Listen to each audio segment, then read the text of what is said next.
মমতা বন্দ্যোপাধ্যায় কিসে অগ্রাধিকার দিচ্ছে? উৎসবে না মানুষ মরছে সেখানে মানুষ বিপর্যয় অগ্রাধিকার দিচ্ছে? অগ্রাধিকার উনি যে সংবেদনশীল মুখ্যমন্ত্রী নন, এটা কলকাতার ডিজাস্টারের ক্ষেত্রে প্রমাণ হয়েছে। আজকে আমাদেরকে 12 জনের জন্য রাস্তায় কেন মিছিল করতে হচ্ছে? এখনো পুজোর মুট কাটেনি। কালকে আমাদের কোজাগরি লক্ষ্মী পুজো, বাঙালিদের বাড়িতে পুজো কালকে প্রত্যেকের বাড়িতে, আমার বাড়িতেও পুজো হয়, প্রত্যেকের বাড়িতে পুজো হয়, তার প্রিপারেশন থাকে। আজকে আমরা কেন রাস্তায় নেমেছি? এই মুখ্যমন্ত্রী অমানবিক, অসংবেদনশীল, এবং এই মুখ্যমন্ত্রী তার দায়িত্ব সম্পর্কে সচেতন নন। তার প্রায়োরিটি হচ্ছে খেলা, মেলা, উৎসব, আনন্দ, ভাষণ, বক্তৃতা, নাচ, গান, নচিকেতা, ইন্দ্রনীল, এই ইত্যাদি। নমস্কার বন্ধুরা, আমার নাম ধ্রুবজ্যোতি সরকার। উত্তরবঙ্গ কাল যাব, আজ কার্নিভাল।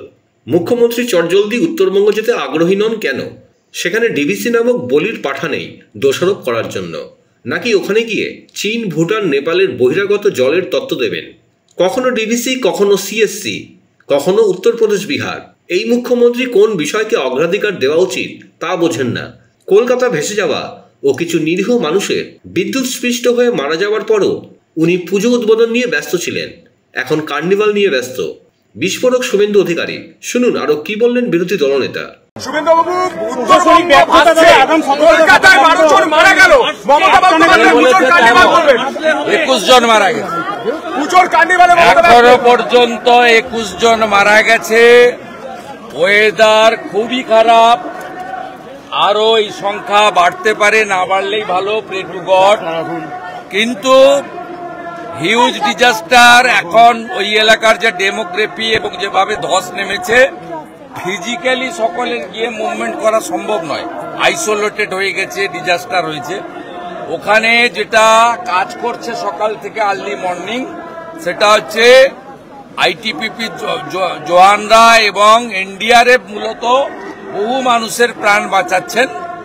আমি আর্জ করেছি চিফ সেক্রেটারিকে, চিফ সেক্রেটারি একটা ভিসি 11টার সময় সকালে করেছেন নর্থ বেঙ্গলের ডিএমদের নিয়ে, কিন্তু গ্রাউন্ডে স্টেট গভর্নমেন্টের কোনো রোল নেই। পুরো স্টেট গভর্নমেন্টটা রেড রোডে বিজি। আমি অনুরোধ করেছি, দেখুন এখন তো অ্যালিগেশন, পাল্টা অ্যালিগেশনের সময় নয়, এখন নর্থ বেঙ্গলের পাহাড়ি এলাকার তরাই ডুয়ার্সের মানুষকে বাঁচাতে হবে। আমি দাবি করছি, আমি আমার এক্স হ্যান্ডেলে অনারেবল পিএম এর যে এক্স, তার উপরে কমেন্ট, রিটুইট, রিএক্স করেছি এবং ভিডিও আপলোড করেছি, আপনারা দেখবেন গ্রাউন্ডের ভিডিও। তাতে আমি বলেছি better coordination in between the central agency এবং স্টেট এজেন্সি দরকার আছে। এনডিআরএফ এবং রাজ্য সরকারের সঙ্গে, যেটু বর্ডার এলাকা, আমাদের আইটিপিপি জওয়ান, আর্মি, সবার সঙ্গে বেটার কোঅর্ডিনেশন করা দরকার আছে।